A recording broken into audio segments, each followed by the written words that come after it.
Welcome to SVG-TV News for Tuesday, May 19th, 2015. I'm Lafern Fraser with the details. A one-day conference was held earlier today to discuss the strategies, recommendations, and key priority steps that can be taken to improve the legal and organizational framework for managing marine protected areas in St. Vincent and the Grenadines. The conference was hosted by the Caribbean Aqua Terrestrial Solutions, or CATS, in collaboration with the Ministry of Agriculture, Forestry, Fisheries, and Rural Transformation.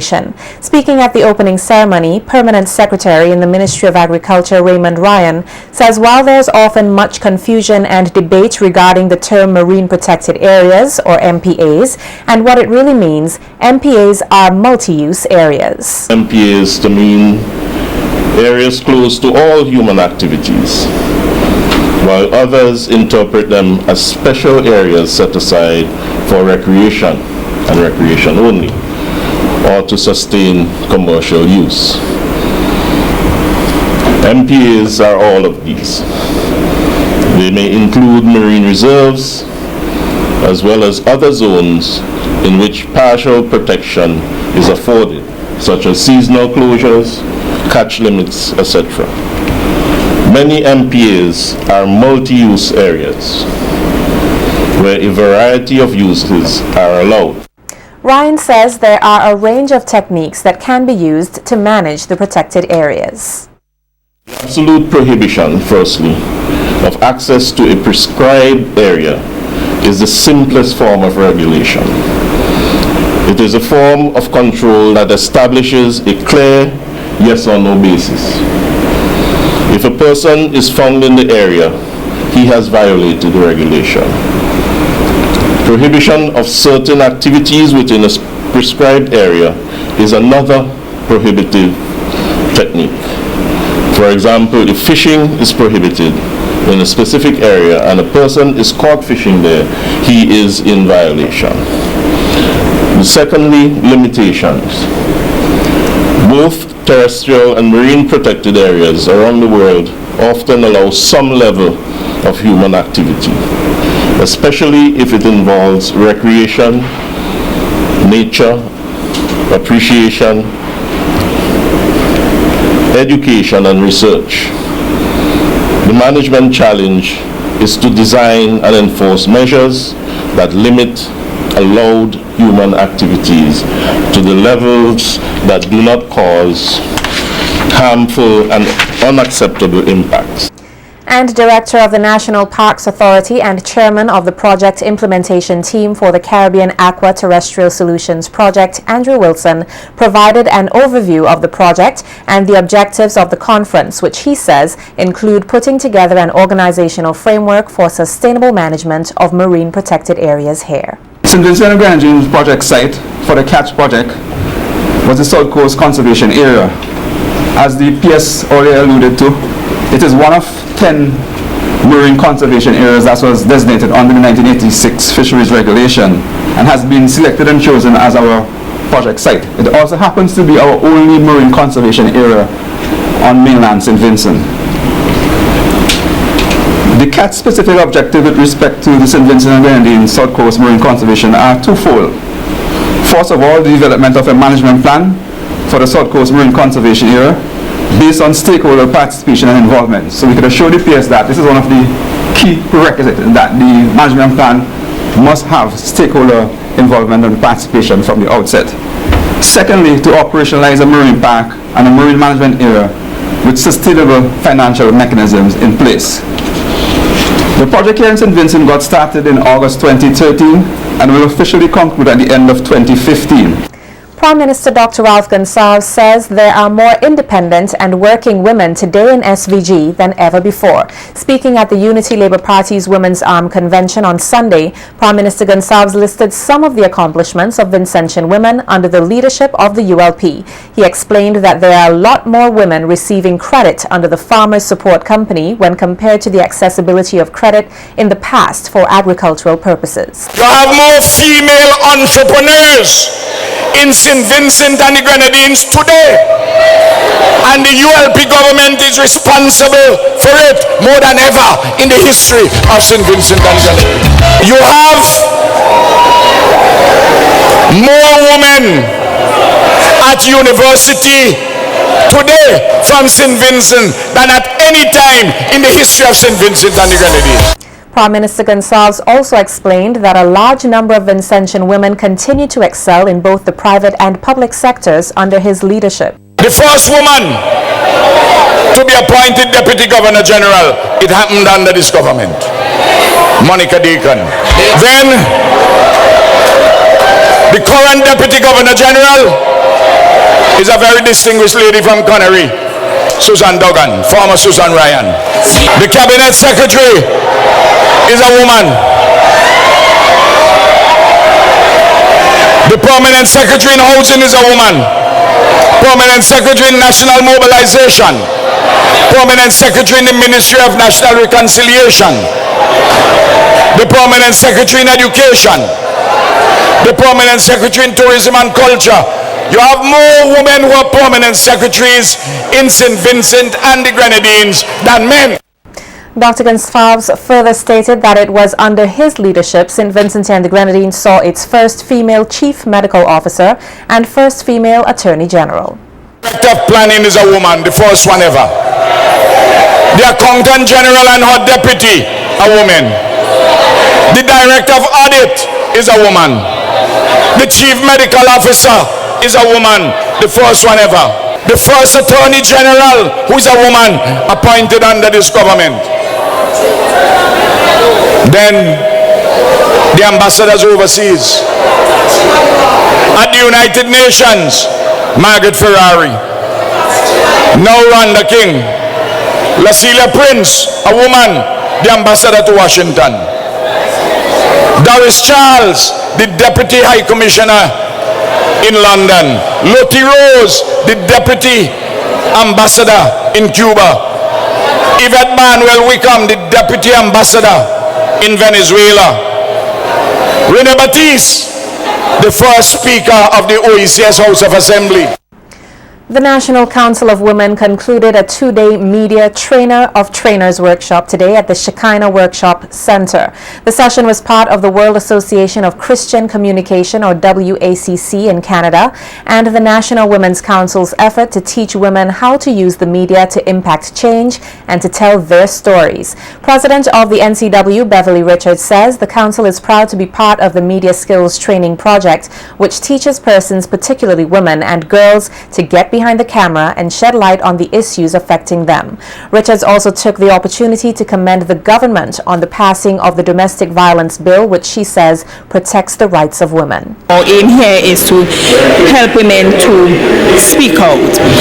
As a matter of fact, the name of our project is Let Women Be Seen and Heard.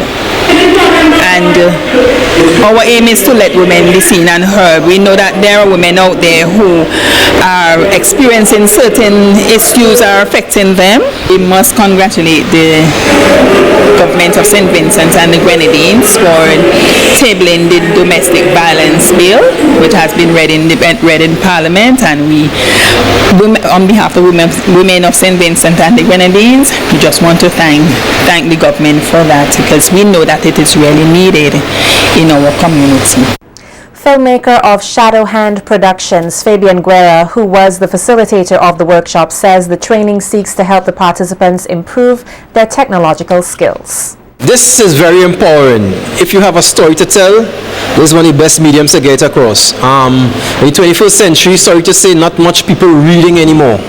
So, not much people pick up the newspaper, read, you know. And so, they're more or less on social media, Facebook, smartphones. All these devices have video outlets. So, if you can get your video up, and more people would be more inclined to look at it off their smartphones or their computers, laptops, what have you, and you could get your point across, you know, and women have a story to tell, and this lasts longer than, let me say, tape and newspaper and that kind of thing, because usually after a newspaper done, you throw it somewhere and you're going to see it again. This could always go back to it and the story remain the same.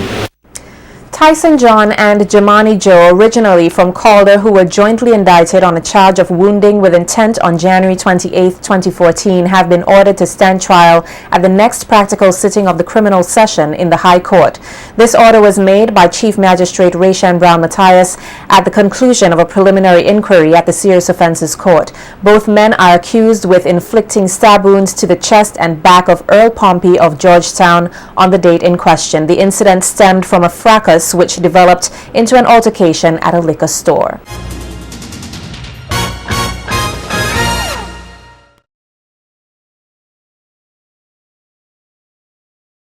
The Forestry Department is expressing concerns about the recent increase of bush and forest fires being lit around this time. According to the department, these fires have been more frequent on the leeward side of the island, where the wanton lighting of the dry vegetation has resulted in destruction of property, livelihoods, and the probable cause of injury to some persons. In addition to the direct damages, the department says the continuous lighting of fires provides the condition for massive landslides when the rain eventually falls, and that the fires are also a health issue to persons who suffer from respiratory problems such as asthma.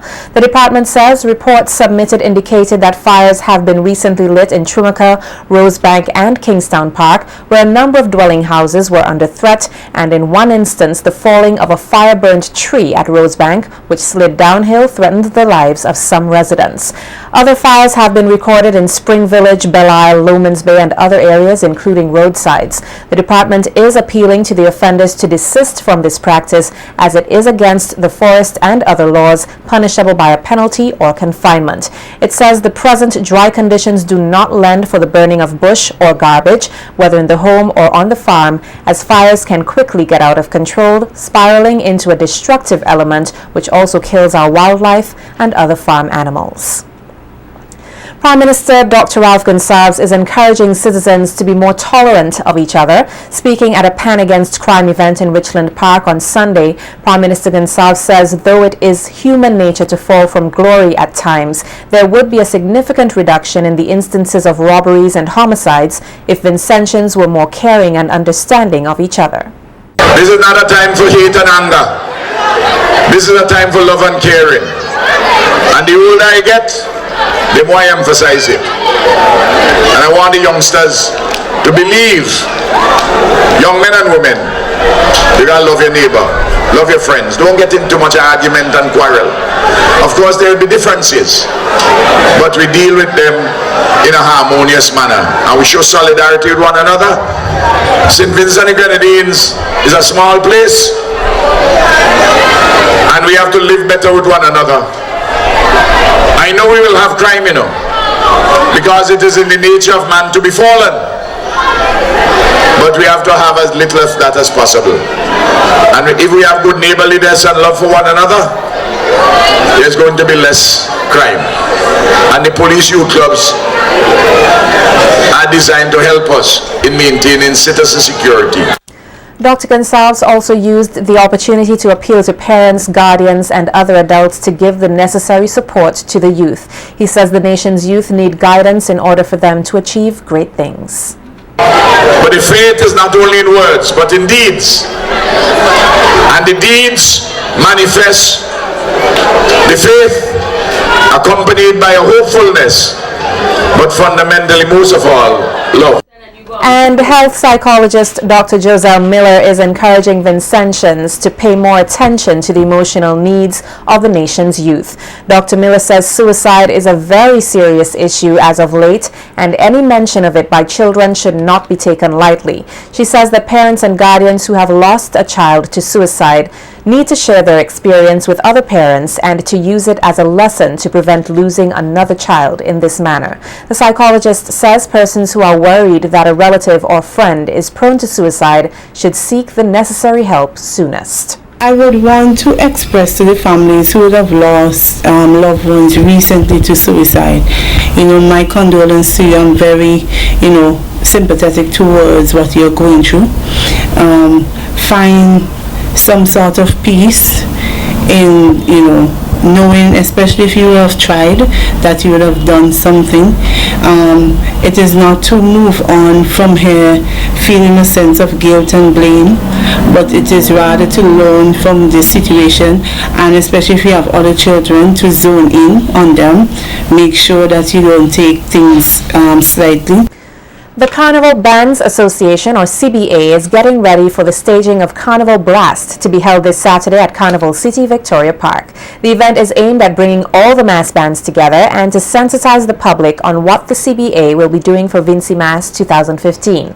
At the media conference yesterday, Secretary of the CBA, Alvarin Cadogan, says that the entire undertaking is about costumes and the portraits of Mass as a representation of Vincentian culture. This whole venture is about mass, the portrayal of costumes, the building of costumes, and the displaying of it.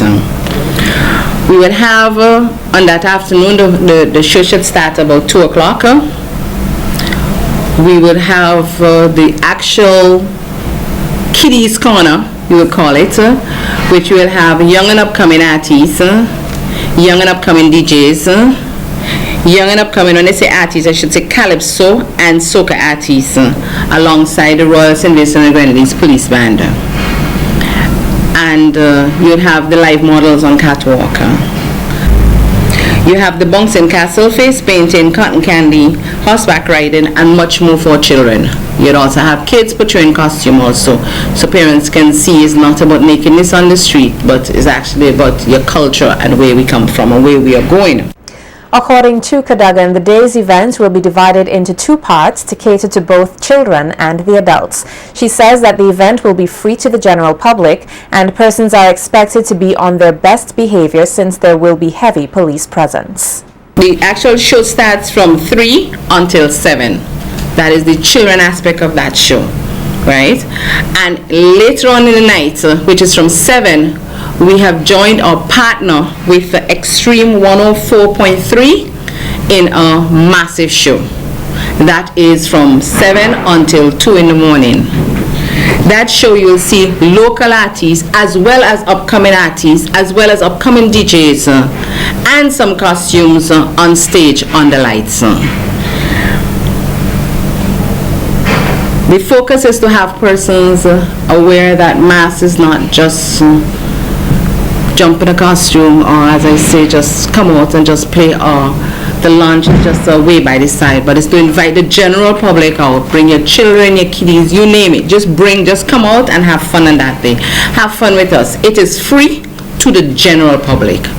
But we have the police here with us today, and it will tell you we will have security to the max. So you can't say, oh, it's free and general public can come and do it. Like, no. Coordinator of the CBA's Carnival Blast Committee, Alicia Sardine, says at the event there will be booths from various businesses around the country where persons will be able to purchase items at bargain prices. We may look at it as a mini expo. Everybody displaying their goods, service, products. They're going to be offering deals. So anyone coming to this event would not have to go home empty-handed. There would be deals, whether on water, whatever. The companies would be offering deals, and mass bands would be offering deals on their costumes. Here you see in the costumes live, you can say, that's the one I want. You can get a 10%. Right away you register, you can get a 10%. Each mass band is going to be having their booth. Anyone having information on Vincy Mass, whether it be hotel, restaurants, any stakeholder in Vincy Mass, and you think, oh, I cannot afford a booth, we still welcome you. Be there. Be part of our information booth. This information we collect at this event would not just die. We want to take it on to the booth in South River Road, where we would display this event throughout the carnival season. It being a promotional event, we don't want anything left out. We don't want anything hindering you from being there. There is security, there are deals. Vincentians are being urged to go to great lengths to put their basic security measures in place during the carnival season. The advice comes from Inspector of Police Hawkins Nanton, head of the Public Relations and Complaints Department, who was speaking at yesterday's media conference by the Carnival Bands Association. Inspector Nanton says that the police department is working to ensure that their responsibilities are executed. However, their efforts will be futile if they do not have the cooperation of the public. Try to go at lengths to put your basic security measures in place, because yes, from the state's end, from the police end, we can put all the security measures in place, but if the public do not put their own basic security measures in place, they can still become victims. And we would not like to see anyone, whether you are a citizen or a visitor to our shows, we will not like to see you being a victim when your sole intention, your primary intention would have been to just come to St. Vincent and the Grenadines, would have been to just enjoy Carnival in your own home country. So we are asking all stakeholders to partner with us, and we give you the assurance that our security will be of maximum security, which allows all patrons to enjoy Carnival, to enjoy Vincimas in a safe environment, as well as one that is totally, well, I should say, violent free.